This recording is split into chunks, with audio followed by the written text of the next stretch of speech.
Hati yang manis jadi masin. Sehingga pada hari itu orang yang berilmu dan yang belajar ilmu tak dapat mengambil manfaat daripada ilmunya. Yang mengajar tu handal lah, yang belajar pun ramai, tapi tengok tak berubah pun masyarakat tu. Macam tu juga. Maka hati orang-orang yang berilmu dari mereka seumpama tanah kosong yang bergarang, yang turun kepadanya hujan dari langit, maka tidak dia peroleh juga rasa tawar padanya. Tanah tu memang dah tanah jenis bergaram, turun hujan, kita harapkan tanah tu jadi tawar. Nak tanamlah pokok lah apa kan, dia tak boleh juga. Tak mau jadi juga pokok ditanam tu, sebab tanah tu dia jenis masin.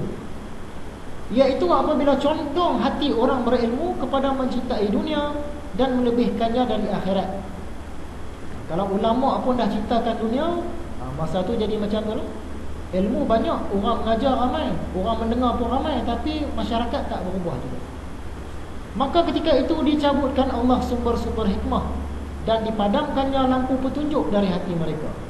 Maka akan diceritakan kepada kamu oleh orang yang berilmu dari mereka itu ketika engkau menjumpainya, bahawa dia takut akan Allah dengan lisannya dan kezaliman jelas kelihatan pada amal perbuatannya. Ulama-ulama pada masa itu, dia ajar kita takutlah Allah. Dia pun kata, saya ni satu orang yang bertakwa kepada Allah. Tapi kita tengok dia tu memang nampak jelas, dia memang tak takut kepada Allah. Alangkah suburnya lidah mereka ketika itu, dan tandusnya hati mereka. Mulut dia manis, memang cantik, cerita ilmu memang hebat, cerita hadis memang hebat, cerita apa pun hebat, tapi hati dia kita tahu, hati dia tu gersang. Demi Allah yang tiada Tuhan selain dia, tidaklah terjadi yang demikian itu selain kerana para guru mengajar bukan kerana Allah, dan para pelajar belajar bukan kerana Allah. Yang mengajar pun bukan kerana Allah, dia ada maksud-maksud tertentu. Yang belajar pun bukan kerana nakkan ilmu agama, nak beramal tu, dia ada maksud tertentu juga. Kalau kita tengok zaman ni kenal dengan zaman kita lah. Dalam Taurat dan Injil tertulis, janganlah engkau mencari ilmu yang belum engkau ketahui sebelum engkau amalkan apa yang telah engkau ketahui. Ini maksud dia, duk cari ilmu yang tinggi-tinggi, ilmu yang rendah pun dia belum selesai lagi. Dia ilmu yang tinggi kita nak belajar juga, tapi yang kita belajar ni kena amal dulu. Contoh zikir harian tadi kan, amal lah dulu contohnya. Sehari 1000 kali. Misalnya nak amal yang tarikat yang hebat-hebat ni, pagi dah berapa ribu, tengah hari dah berapa ribu, petang berapa ribu, malam berapa ribu, nak kena khalwat, kena suluk lagi. Buat yang ringan-ringan dulu, tarikat Ghazaliyah dulu. Ni terus nak yang hebat-hebat tu.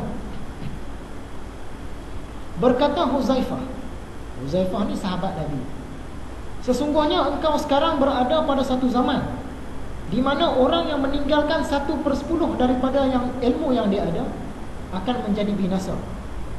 Kata Huzaifah kepada orang lain, zaman sekarang ni kalau satu orang tu ada 10 bahagian ilmu, dia tinggal 1, maksud dia tu dah rosak lah.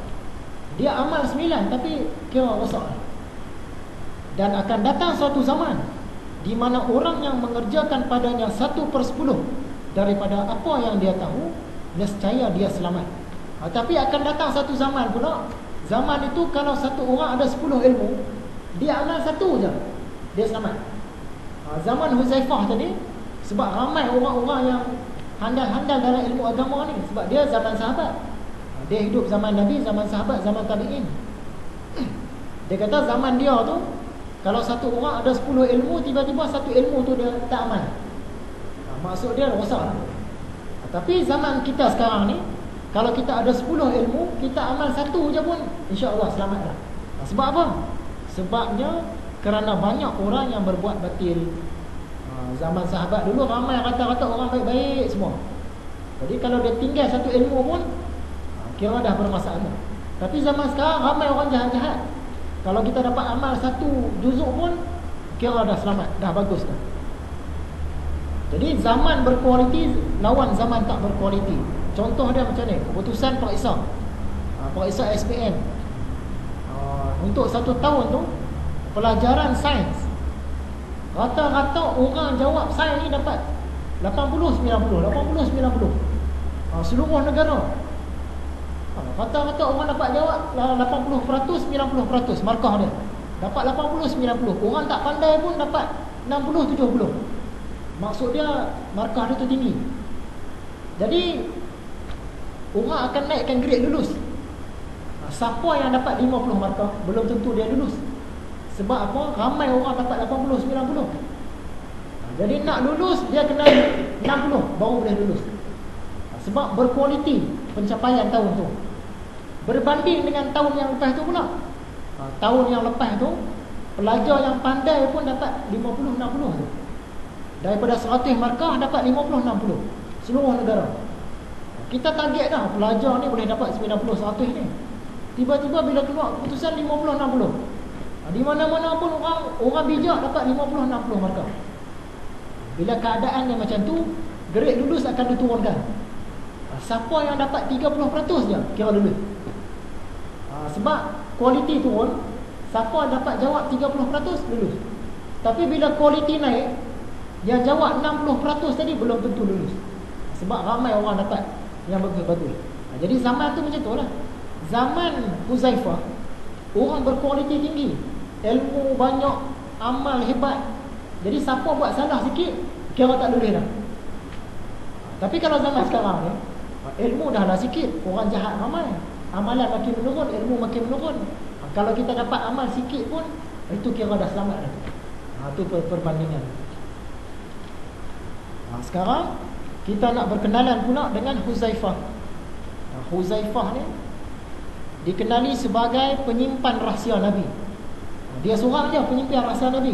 Sahabat Nabi ramai, dia dapat gelaran penyimpan rahsia Nabi. Nama dia Huzaifah Ibnu Yaman, Huzaifah Al-Yamani. Kenapa dikatakan dia ni penyimpan rahsia Nabi? Sebab Nabi Muhammad ada khususkan ilmu-ilmu tertentu untuk dia saja. Sahabat lain pun tak dapat. Sayyidina Umar yang hebat pun tak dapat. Antara ilmu dia, ilmu mengenal orang-orang munafik. Huzaifah ni dia tahu siapa orang munafik. Padahal zaman tu zaman sahabat, dia tahu dah siapa munafik. Cuma dia tak cerita. Dia tahu siapa yang munafik, tapi dia tak cerita pada orang lain. Sayyidina Umar pun takut. Dia pergi jumpa Huzaifah. Dia kata, aku ni termasuk tak dalam golongan yang munafik tu? Huzaifah kata, tak, kamu selamat, kamu bukan.